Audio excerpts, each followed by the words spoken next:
actually born on December 19th, which is Phil Oakes' birthday. Phil Oakes was great.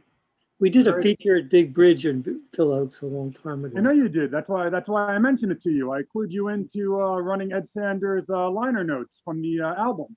Right. Yeah. I saw him, Phil Oakes, 100 years ago in New York. Really? Great. Can you check that we are on? Oh, wow. I love him. It's one of my favorites, but I hardly remember the concert. A friend of mine said to me, "Remember when we went to see Phil Oakes?" And I was going, "We did?" That's nice.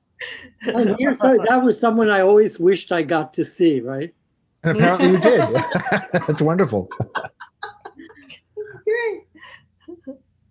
Okay, so the Facebook is rolling. I'm just waiting on some confirmation for Twitter and YouTube. We should be ready to go in about a minute, I think. Okay, so we'll all like mute ourselves, I guess. Yeah, I'm going to introduce Get all my belches out. What? I'll be introducing Get all my you. belches out. Right. Okay. Wanda, you hear me? I'm going to be introducing you. Okay, yeah, I got you. Okay. Should I keep it off mute or should I mute? Keep it on mute. Oh, okay.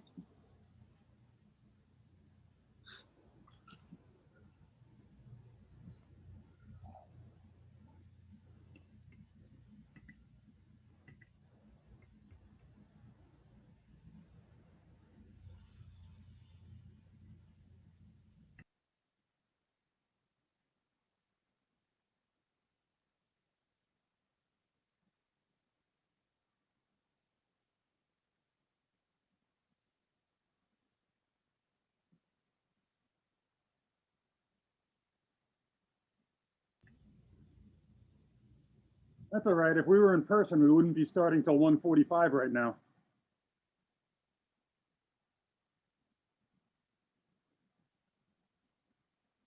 Yeah, we're only 4 minutes behind. I'm just sort of like, okay. And that's with an extra video, right? So but I think we should be.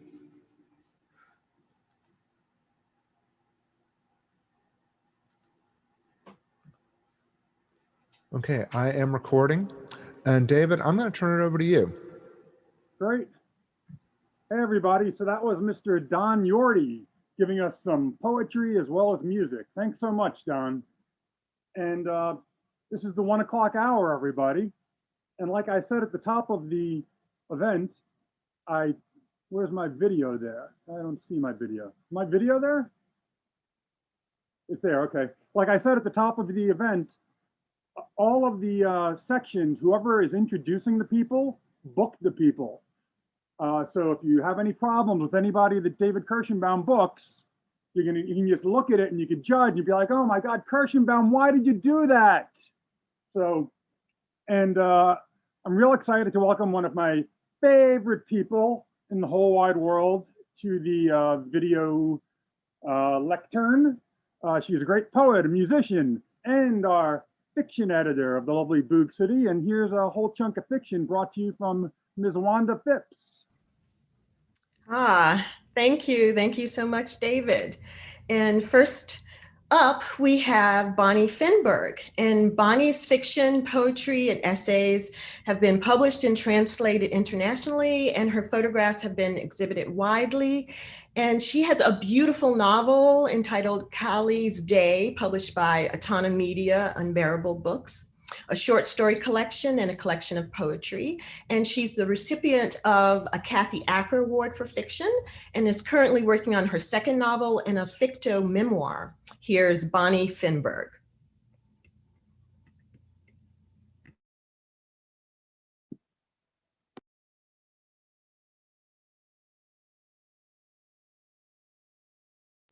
Unmute, Bonnie.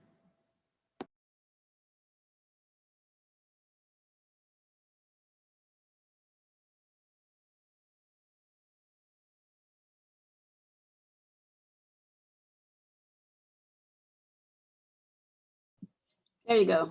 Okay.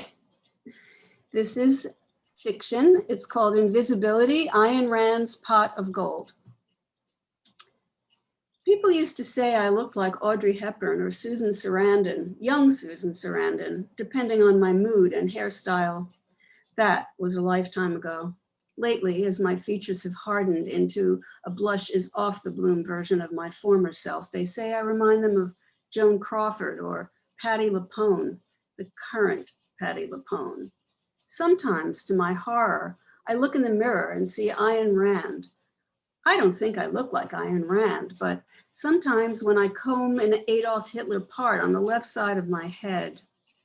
Other than that, I don't smoke. I'm a little overweight and I'm not a very deep thinker.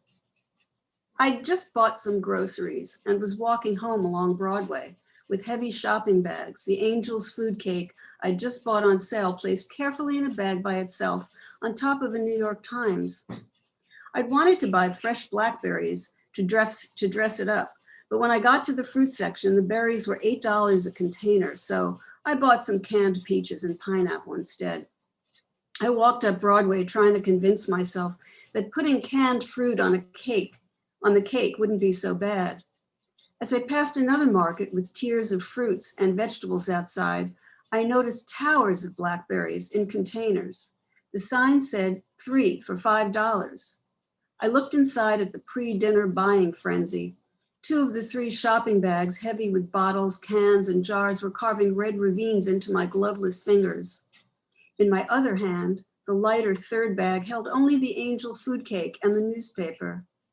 I took a moment to assess the situation. 8 blocks from home, broken elevator. I rarely ever buy cake, and this one deserved fresh fruit. I brought 3 containers of berries inside, the stack resting on my hands, balanced between my chin and chest, the handles of the plastic bags thinning from the weight, stinging deeper into my knuckle joints, cutting off circulation. I walked toward the cash register, then past it, following the line that stretched to the end of a long aisle.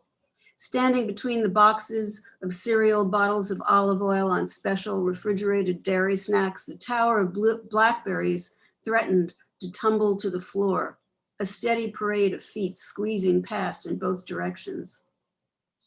A shopping cart would make it bearable, but I'd have to leave the line to get one. There was no guarantee there'd even be a free cart. Even if there was, the amount of people behind me was increasing.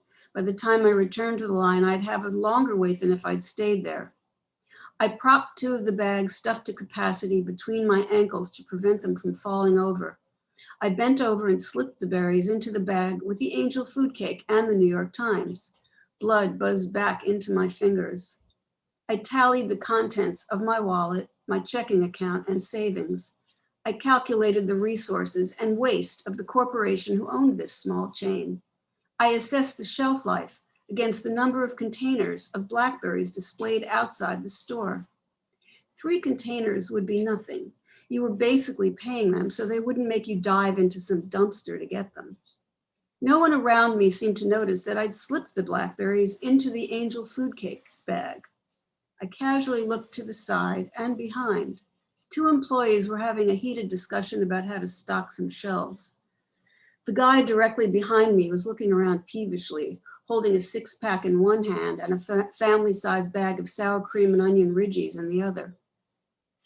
Hiding inside one of my bags were 3 containers of blackberries, which were either 3 for $5 or 3 for no dollars.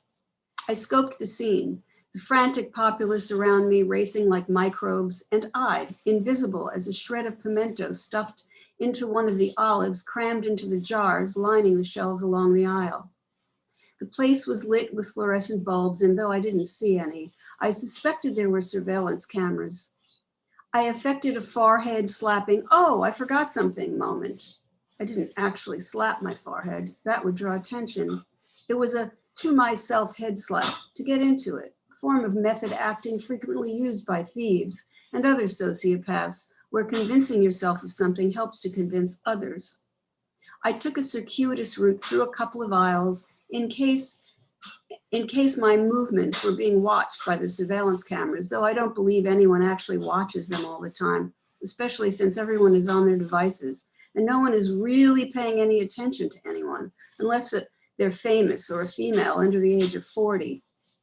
Not falling into either of these categories, I qualified as invisible, making the best of the culture's miscalculated disregard of my existence. I learned from an early age, being the youngest of 4 in a continually unraveling family, to trust in the likelihood that whoever's job it was to keep an eye on me would be slacking off.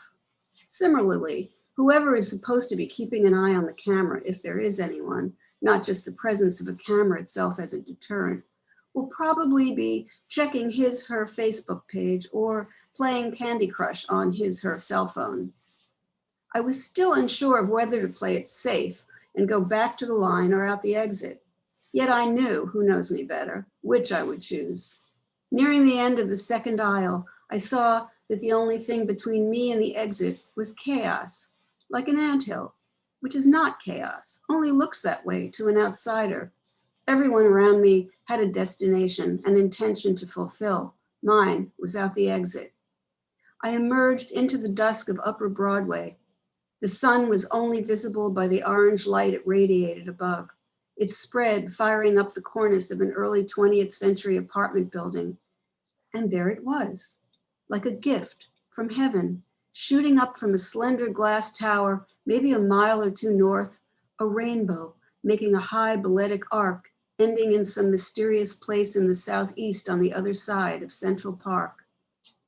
People don't usually stop and congregate in the street, unless it's spring or summer, but here they were, on a damp evening, after days of icy winds and snow piled so high, cars were unable to pull out of parking spaces where the snowplows had hedged them in.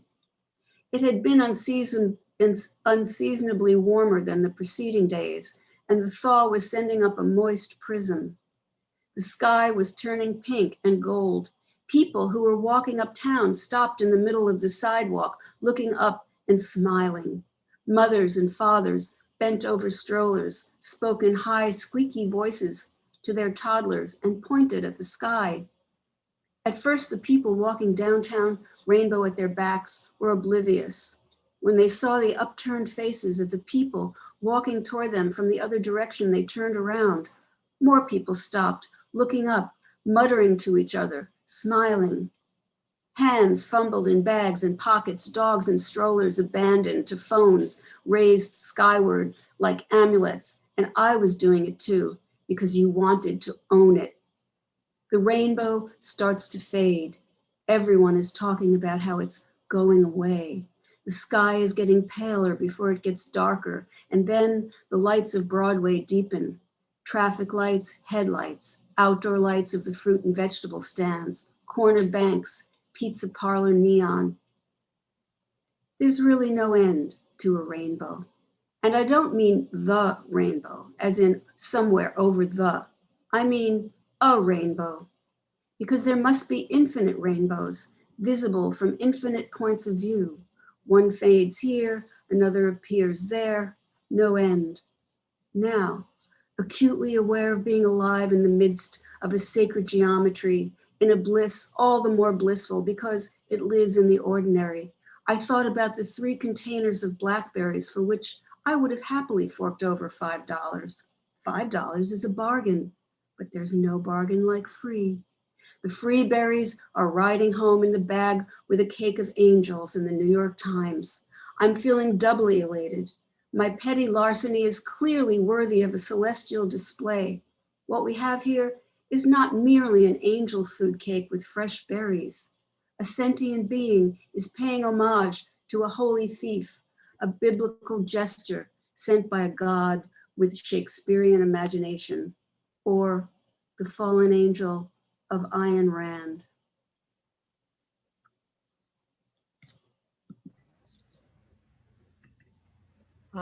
Thank you so much, Bonnie. That was amazing. Next, we have Janie Heath. And Janie has worked in the newspaper, film, and music industries, and her work has been published in Big Bridge, Mr. Beller's Neighborhood, and Brink. She's currently writing a novel entitled Pollyanna Goes to Hell. That's a great title. And an excerpt of that is in Boog City, and we're happy to have her here virtually today. Here's Janie Heath. Thank you so much, Wanda. And thank you, everyone. I'm so excited to be here with all these wonderful artists. And hello, everyone out there. Happy President's Day. I'm going to read an excerpt from that same novel. This passage is set in the autumn of 1976 when the narrator is 20 years old. She is walking home from a social night with classmates in Greenwich Village. 8th Street near Broadway. Nobody is ever here, even on a crowded, warm Saturday night. Nothing is open here. There is a fancy modern apartment building that I just might be willing to live in someday when I am rich. But those people must be tucked in tight or come and go by cab because nobody is out here. That is okay. I will just stride carefully and I will be across. I will hold my shoulders back and my chin up. I will not let my imaginary fears make me hunch or not be myself. Everything is fine, copacetic. I am almost home. At Broadway, a man pops up from the subway just as I pass. He says hello. I say hello, quick but polite, just like the roommate said, just be polite. He starts walking alongside me. Would you like some dope? No, thank you. When people here say dope, it could mean marijuana or heroin. I don't care. I just want to get home, alone. This guy has a big mustache and a muscle shirt and one of those bright printed bandanas tied around greasy, uncombed hair. He is all made out of wiry sinews covered in suntan. Would you like me to come home with you? He says that like he's offering me some big sort of privilege. No, thank you. Just be polite. He will go away. What's the matter? Am I not good enough for you? No, I just want to be alone. It occurs to me that I should say that I am married or that I have a big, strong boyfriend waiting for me at home. But why should I have to lie? I am a feminist. Women should not have to lie and cower. Men should take no for an answer. I said no. I have some dope, he says. I do not want that. Please leave me alone. Who do you think you are? I'm not good enough for you. Actually, I would not have thought I was good enough for him. I mean, from the perspective of a guy like that, he should have someone with high heels and winged bangs and makeup and stuff. Why is he even picking on me? No, I do not want any man, I say. I want to go home alone. I am striding across Astor Place, fearful, deserted minefield, big cube on one side. Alamo is what that big cube thing is called. Will it be my fort? Large sculpture, no people clusters tonight, few lights. Uh-oh, I just remembered the real Alamo people all died. This person, masher, they used to say, TV comedians used to say, the masher moves sideways and puts his hand on my bottom. I am wearing the jeans from last year that fit close in the butt. I jerk away, keep walking, approach the lively brightness of my home block. People, lights, open restaurants and bars. He cannot really do anything with all these people around, can he? I keep walking. I walk, definite, intent, ahead of him. I will not let this person intimidate me. I will keep my head up, my shoulders back. I will be who I am. I walk past Acapulco Gold ice cream.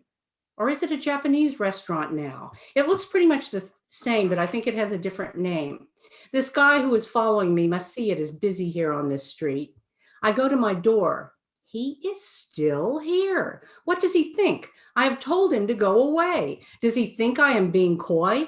If no, no, no is coy, then what is not coy? If no is coy, what is definite? It is busy here on this street. Lights, people. He would not dare anything. I take out my keys. He is standing there like he is my guest. There are people around. I open the door. As quick as I can, I rush in and turn around to close it. He pushes in. Half the door is a window. I'm on one side of the door, pushing it closed with two hands and all my weight. He is on the other side pushing. He pushes harder and he is in. He pushes me up against the wall. He puts one hand on my breast.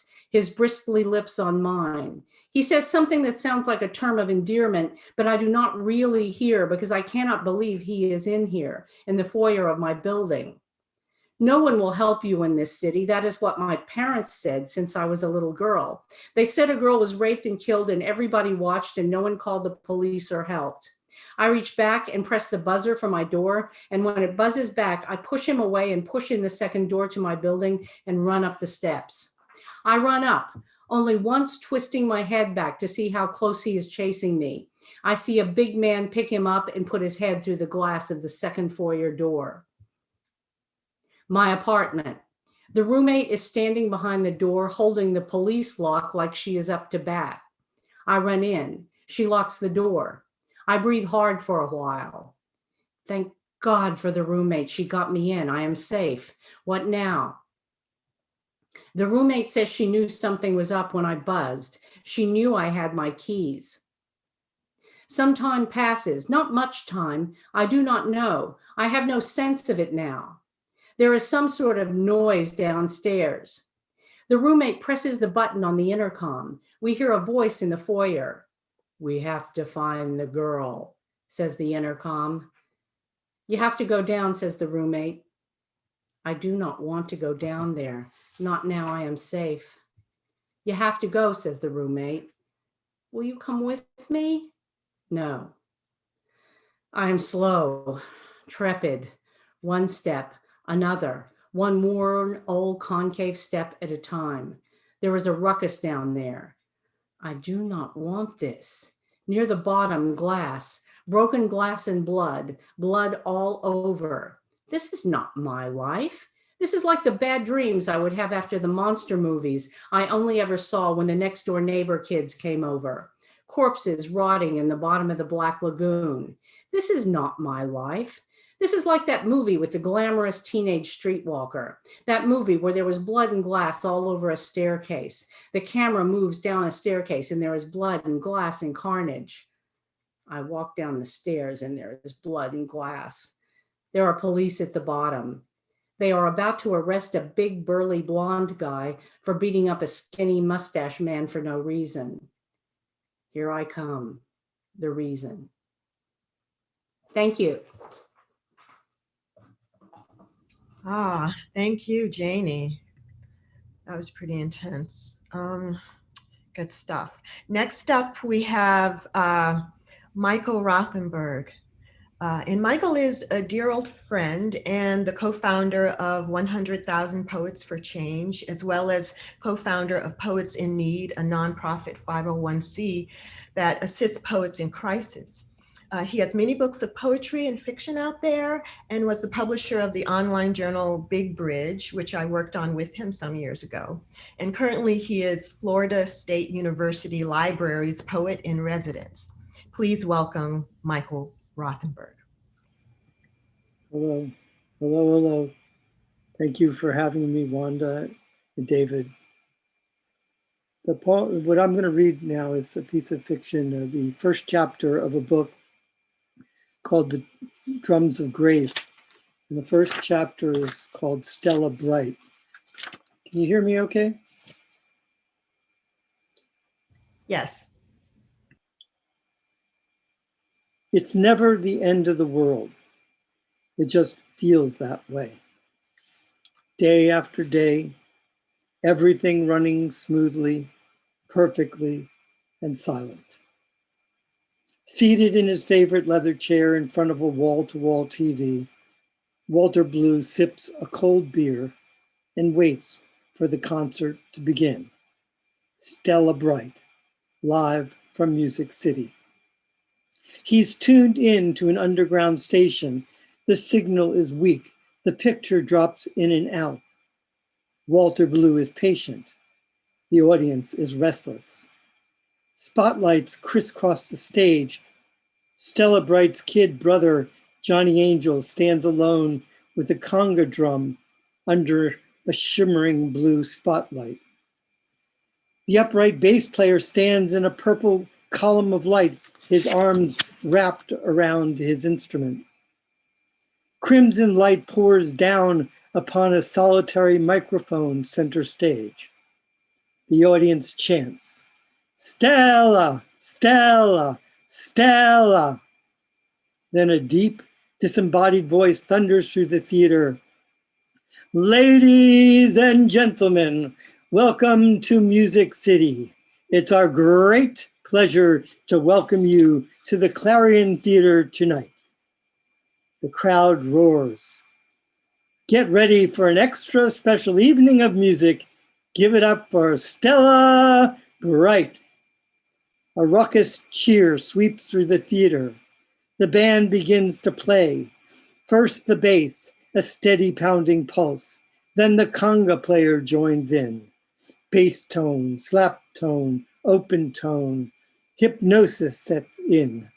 Stella Bright steps into crimson light. Her lips are a rosebud pout. Her hair is teased into fiery spikes. The crowd cheers. Stella takes the microphone and signals the audience to stand and clap their hands to the beat. Joy fills the theater. More musicians come on stage. A lead guitar player with a shiny bald head and leather vest makes his guitar weep. A rhythm guitarist in a 10-gallon hat and gray beard hanging down to his waist keeps the groove going. A baritone sax player in gold lame tights wails to the heavens on his horn. A stagehand rolls out an electronic keyboard. The keyboardist wears a tall black hat adorned with tropical feathers that bounce with each chord he plays. He slides his hands across the keys and notes sprinkle over the crowd like rain. Stella sings. One year the flowers didn't bloom, the poets didn't sing. Seemed the world had finally stopped, must have been a silent spring. Don't be afraid of the midnight bullies. Love can heal a silent spring. Don't let the horrors end your journey. Love can heal a silent spring. This is good, Walter thinks. He watches Stella Bright dance and leap across the screen. Stella Bright is part fire, part sunflower, part moonlit snowflake. Stella is light. She walks with luminous grace towards the camera. Walter Blue thinks she is walking to him. He can almost touch her. He thinks he can touch her. Stella Bright leaps into Walter's dull world. Walter is made real by Stella's song. Her voice travels on phosphorescent waves of television light. Vibrations, neurons, atoms, molecules, and music make Stella and Walter into one being. Walter imagines that together, he and Stella could save the world from Joms, that they could make things right and end the plague of silence. But Joms is everywhere. His slogans, "Turn it off," and "Silence is golden," are seen on billboards and televisions throughout the city. The public is constantly reminded of Jom's growing power as he relentlessly pursues his goal of silencing the nation. Joms and his cyborgian thugs enforce a strict code of silence against music. "I will not tolerate music from anyone," Jom says. "Silence is our mission and our salvation. And someday even a whisper will be too much noise. Now, until then, you can talk. You can whisper. That is our current compromise. After all, business must be done. But never raise your voices or I will crush you. The pain will be resounding. We are listening." But there are always violators.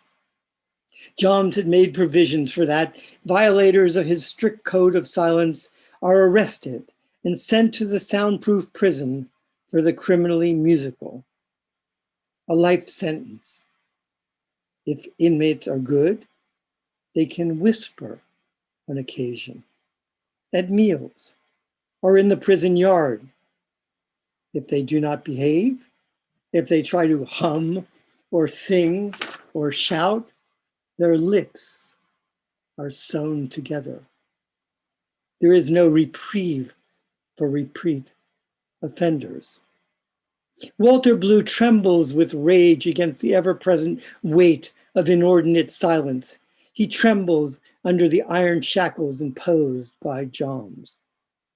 But he is transported into weightlessness as Stella sings. Walter Blue is in love with Stella Bright, even though he has never met her. The camera pulls back. Sparks fly from the balcony. Jom's robotic thugs are invading the theater. The audience screams. Some people run while others fight back. They are only human. Bodies fall, broken. Walter Blue rises from his chair. There are too many of them, he says. No one will escape alive. But Stella Bright never moves from the crimson light. She sings on against the oppression, sings for history and humanity, sings and refuses to give Joms what he wants. She knows exactly what he wants. Silence. The thugs climb on the stage and take hold of Stella Bright. Johnny Angel launches his conga at Stella's attackers. A thug raises Johnny into the air and hurls him into a stack of amplifiers. Stella screams in horror. The amplifiers burst into flames. Walter Blue steps closer to the screen and reaches out to Stella. Stella's face dissolves as Jom's TV network takes over. Suddenly, two robot mannequins with permanent smiles fill the screen. It's an infomercial selling hair replacement surgery for men. Thank you very much.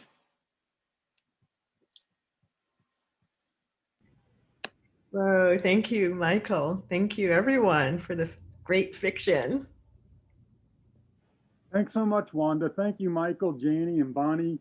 That was really wonderful. This is the first time we've ever had a fiction block at one of these festivals. The 22nd one of these festivals, and it was really nice to hear. Next up, we're going to have some music from somebody who's been playing Boog shows since W was, am I being muted? I'm unmuted, okay. Somebody who's been playing Boog shows since W was president. So here, everybody, it's Marianne Pillsbury. Thank you, David. So awesome to be here and be the first of the criminally musical acts to play. All right, let me get this on. Yeah, I'm Marianne Pillsbury. I'm a singer-songwriter, and about 20 years ago, I put out an album. I'm gonna try to, wait, let me get this so that I can see myself, because of course I want to see myself during this. Okay. Yeah, so about 20 years ago, way back when, I put out a 5-song EP called The Wrong Marianne. And I got a special request. This was just a 5-song album. I got a special request from a longtime supporter to play a song that I hadn't been planning to play. But I decided it was pretty appropriate for Valentine's Day, but also I'm going to dedicate this to our former president, or as Saturday Night Live called him, a former social media influencer. I like that a lot. So this is a request from Joel. I'm going to play a song called Unintentional.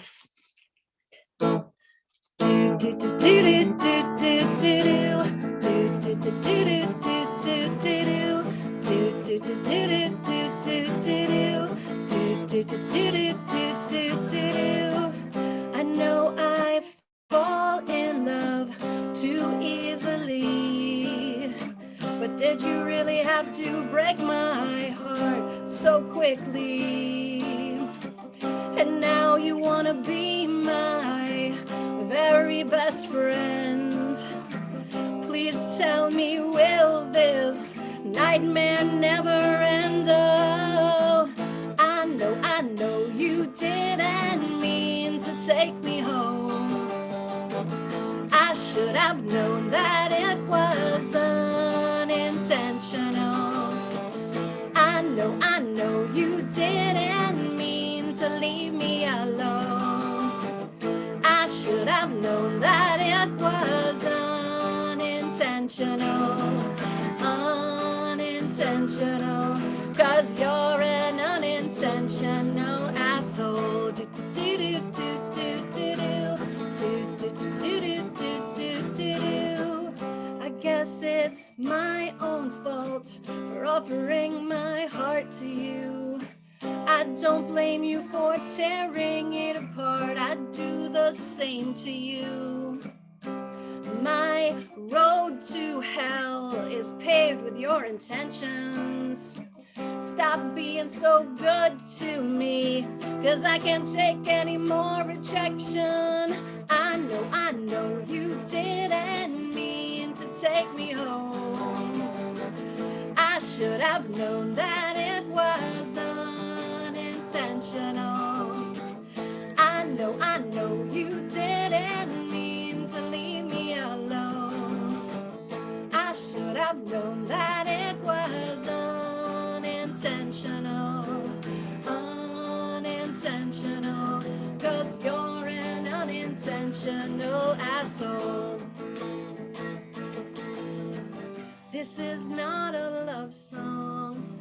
How could it be? I only fell in love 'cause you were such an asshole to me. I'm sorry it was accidental.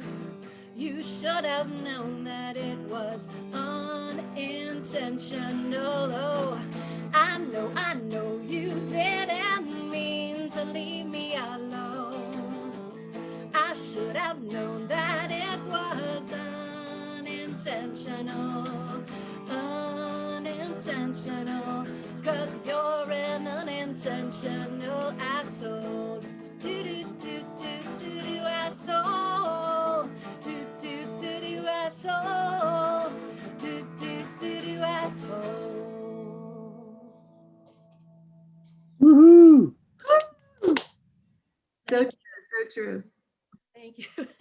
It's nice to have some people on the screen. I was expecting not to be able to see. You're under arrest. Which which I'm perfectly getting used to talking to screens and not having responses. I'm actually a high school theater teacher now, if you can believe it. And I've been doing remote teaching, so I'm used to talking to the screen with absolutely no response. All right, so moving on, I'm gonna try not to do too much of my unwitty banter because I will go over my time if I do. This is sort of a little retrospective of the past 20 years of my songs. So this is the full-length album I put out. You can see it in the background too. Was The Wrong Marianne. This came out in 2004, so it took me 3 years to get 6 more songs on here.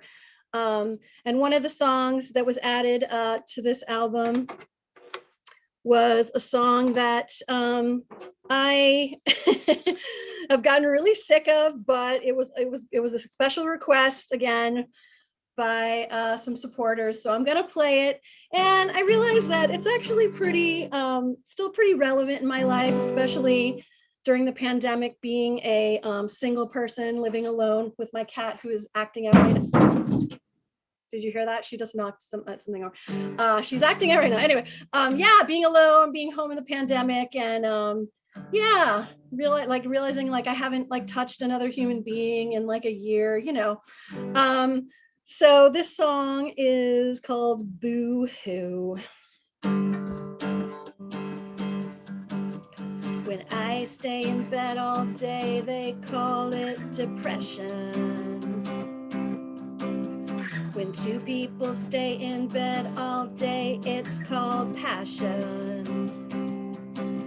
So when my girlfriend sheds a tear, 'cause she doesn't think her boyfriend's intentions are sincere, Well, I say boo-hoo, somebody loves me, boo-hoo, somebody needs me, boo-hoo, I'm having sex on a regular basis. Woe is me, woe is me. When I drink a bottle of wine for dinner, it's pathetic. When two people drink a bottle of wine, it's romantic. So when my girlfriend will moan and sob, 'cause she thinks her boyfriend only likes her for her dog, well, I say boo-hoo, somebody loves me, boo-hoo, somebody needs me, boo-hoo, I'm having sex on a regular basis. Woe is me, woe is me, woe is me, woe is me. When I talk out loud to myself, I'm a crazy bag lady. When two people talk out loud, it's called dating. So when my girlfriend starts to whine, 'cause today her boyfriend only called her 11 times, well, I say boo-hoo, somebody loves me, boo-hoo, somebody needs me, boo-hoo, I'm having sex on a regular basis. But if I ever fall in love again and there's nothing wrong, will I lose my sense of humor and write sappy love songs? Boo-hoo, boo-hoo, boo-hoo, I'm having sex on a regular basis, having sex on a regular basis, having sex on a regular basis. Ah, woe is me, woe is me, I've got a boyfriend, woe is me, I'm having sex. Woe is me, he sends me flowers. Woe is me, he's good in bed.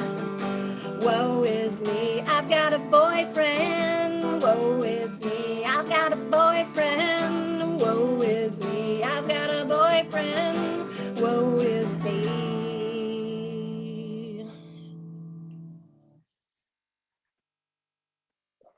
Great. Really hard to do your own backing vocals. Great. Okay, yeah.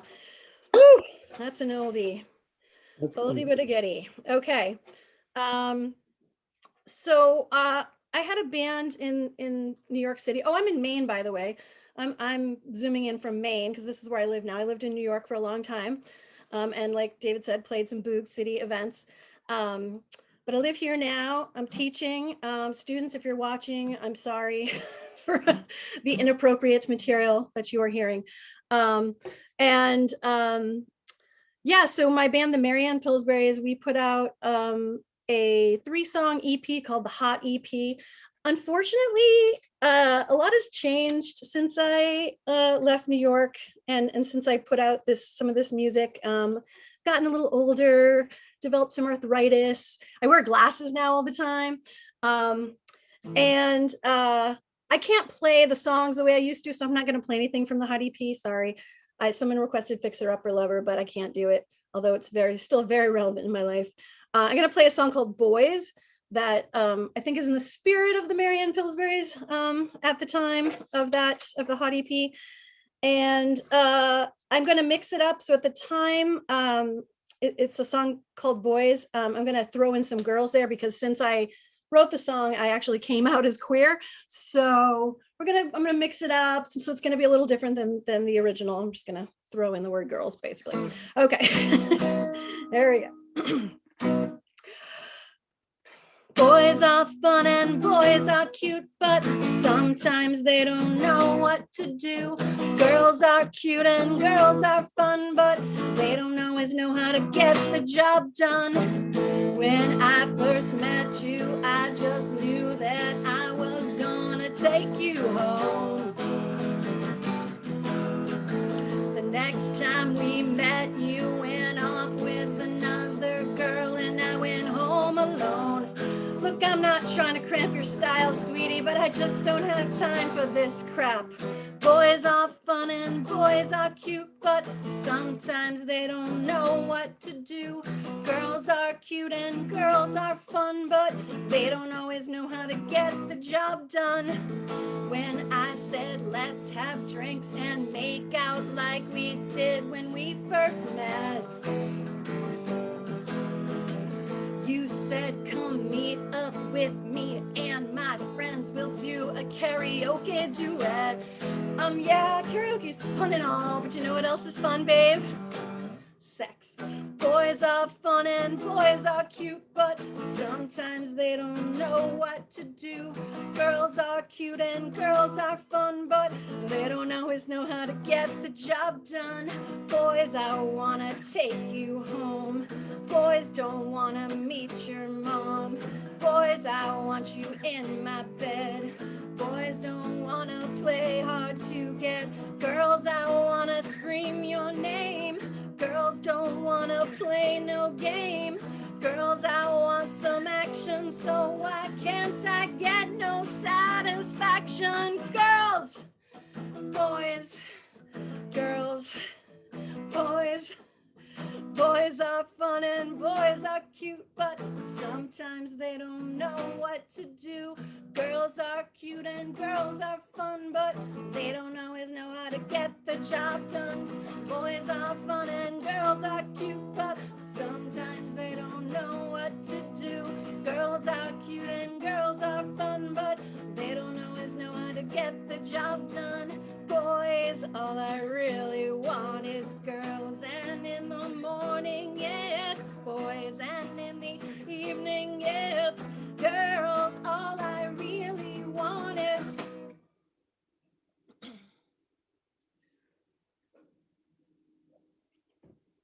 the end. Thank you. Oh, there's the weird delay. I was like, silence. Oh, that's terrifying. Okay, thank you. Okay, let's see, 15 minutes left. Okay, I'm gonna do it. All right, so moving on from my rock and roll days, lots of things happened in my life where I decided it was time to go back to my musical theater roots, and I'm gonna change my screen, my virtual background. Let's see if you can see this.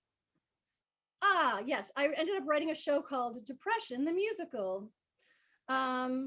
Subtitle, A Depressed Girl's Guide to Depression. Semi-autobiographical show that I performed at the Fringe Festival in New York years ago. And also we did a stage reading up here of it at Mad Horse Theater. And yeah, this is the opening song called The Great Depression. I'm surely going to mess it up because I'm not used to playing it myself, but let's see how this goes. It's also, unfortunately, a timeless message in terms of, yeah, anything going on in the world ever. Okay, here we go.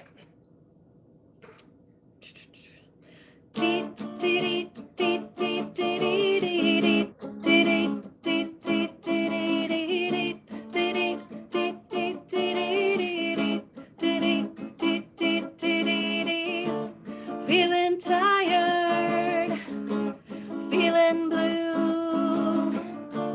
We know just what you're going through.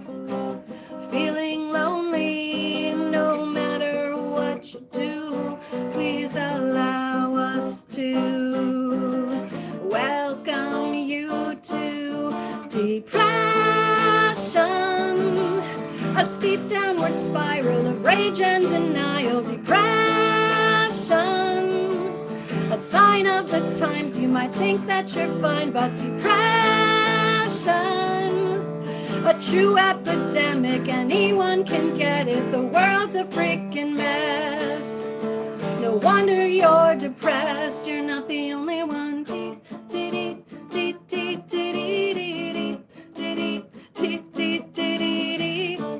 Feeling hopeless, not yourself, losing interest in everything else, feeling antisocial, down in the dumps. We invite you all to join the club called Depression, a new and improved brand, contagious bad mood strand. Depression, a new gray reality you won't see on TV. Depression, no one's got immunity, mope with impunity, world's a freaking mess. No wonder you're depressed, you're not the only one.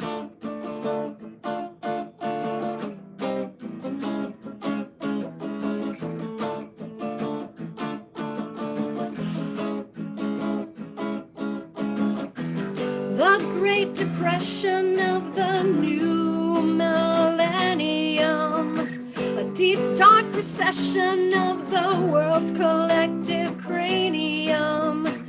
The Great Depression of the new millennium, global oppression with a pseudo-patriotic agenda. Job elimination, time to cash your 401k and collecting unemployment, but you can't even enjoy it.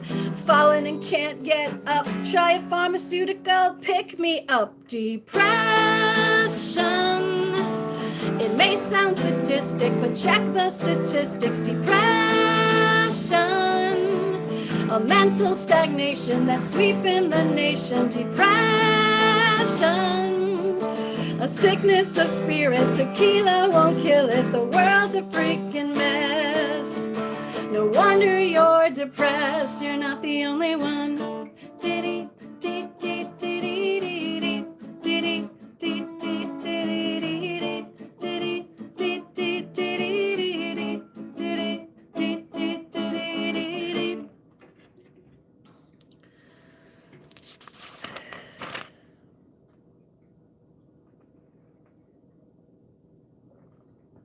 Oh, thank you. I didn't mess that up as badly as I thought I would. All right, changing my thing again. Okay, so after Depression the Musical, I wrote another show called Strong Female Character, a feminist musical. And what I did was I took characters from fiction, from literature and plays and TV, and who didn't otherwise sing songs, and I kind of reimagined them in different scenarios and wrote songs for them. It's kind of like a song cycle more than a full-length piece. And this song is called Hitchcock Lady, and it is sung by, these are the actresses who played this in the stage reading. These are sung by Stephen King characters.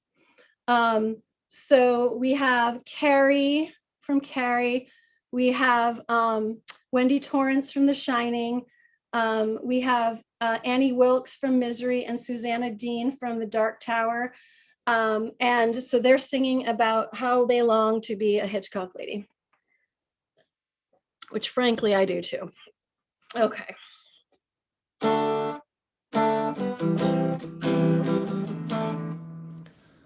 Wait a second.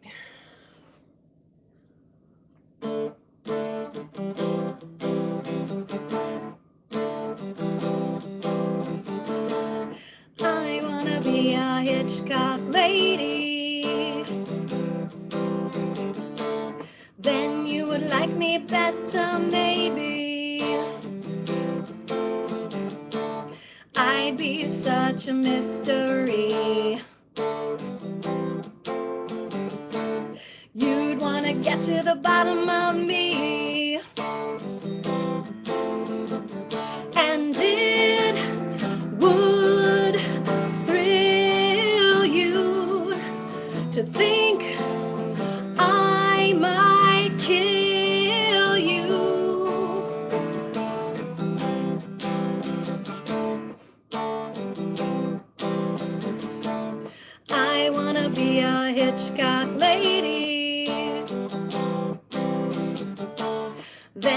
would like me better, maybe. I'd be cool, collected, and calm. No man could resist my charms. And it would thrill you, keep you guessing to think I might kill you. When we're kissing, my hair would be perfectly coiffed. I would never reveal my flaws. My suits would be tailored to a T. I would never wear my heart on my sleeve. My perfectly proportioned curves would give you cause for concern. My makeup would be so feminine, even when birds were pecking at my skin. And it would thrill you to think I might kill you. And it would thrill you, keep you guessing to think I might kill you when we're kissing.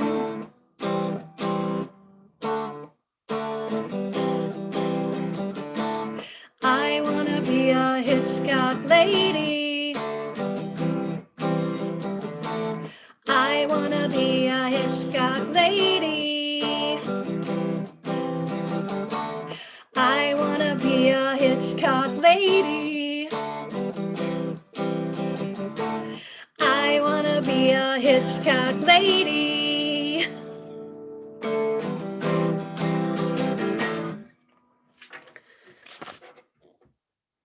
All right. Thanks. Thank you. All right. Taking it home. I'm gonna change my background again. I'm gonna go back to, oh wait, I'm gonna show you something funny. Here, let me show you something funny. So I'm gonna go back to the Wrong Marianne background, even though I'm gonna sing a new song. But if you want to buy the Wrong Marianne CD, it is still available. It's on Amazon for $969. You can buy the copy. I just found this because I was Googling these images last night and I found this on Amazon. Like, what? $969. I guess they have one copy left or something from way back when. But anyway, I need to look into that. Because if they're selling that, I should get a cut of that, right? I doubt anyone's gonna buy it, but damn, what is that? I don't even understand that. Amazon. Okay, let's go back to this. All right. So this is a newer song, newer song, not unreleased on any CD. I'm hoping to maybe record it. I have a bunch of songs that just kind of hanging around. I call them Stubborn Belly Fat. And I may do a new album called Stubborn Belly Fat. Stubborn Belly Fat. Subtitle, Songs in Search of a Character. I just sometimes go through my catalog and I'm like, okay, either I'm gonna record this or I'm gonna put it into a musical or a show. So this is one that is special request of my nieces. I played this for them the other day and they really liked it. And it's called Very Human.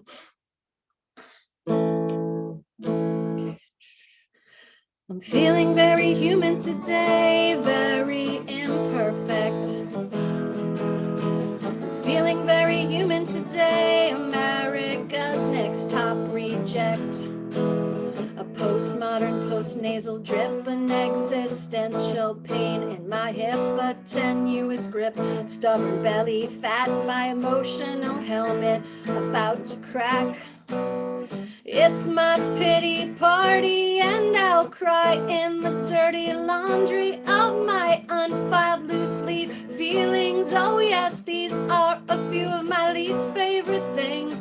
Feeling very human today, dwelling on the past. I'm feeling very human today, don't know how long this will last.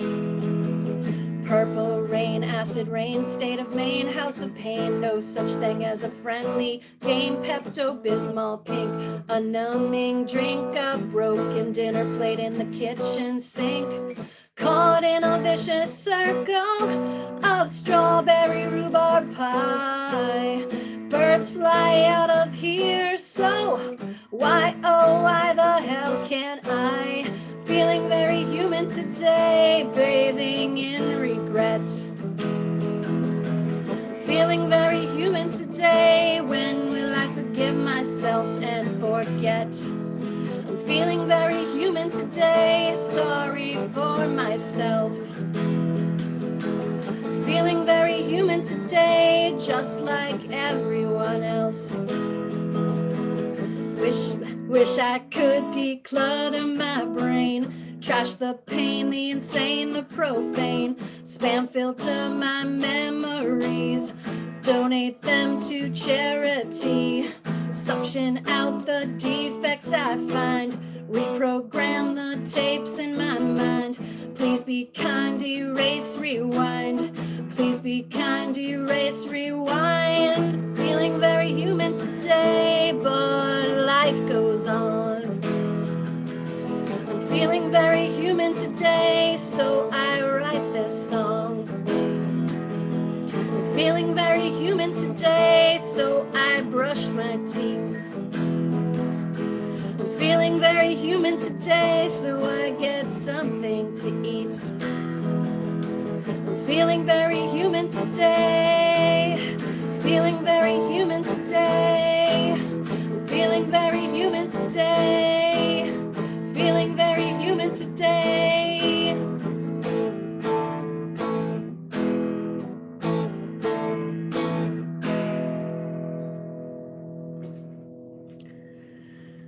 Okay, thank you. Thank you very much. Thank you, David Kirschenbaum, for doing this Boog City Arts Festival, virtual festival. It's awesome. Thank you, Todd Karlstrom, for booking me. Thanks, everybody, all the other artists who are here, and anybody who is tuning in. Marianne Pillsbury, take care, everybody. Thanks very much.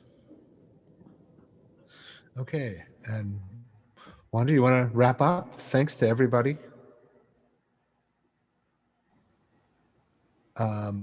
Thanks to all the readers, and hop back on in just a few minutes for our next hour. Our next hour is up. Great. Thank you, everybody. It was wonderful. It's really great. Thank you, Wanda. It was great to read with everybody. Great seeing you all. So great to hear you all. Loved it. Thank you. So great to see everybody. See you soon in the flesh, I hope, some of you, all of you.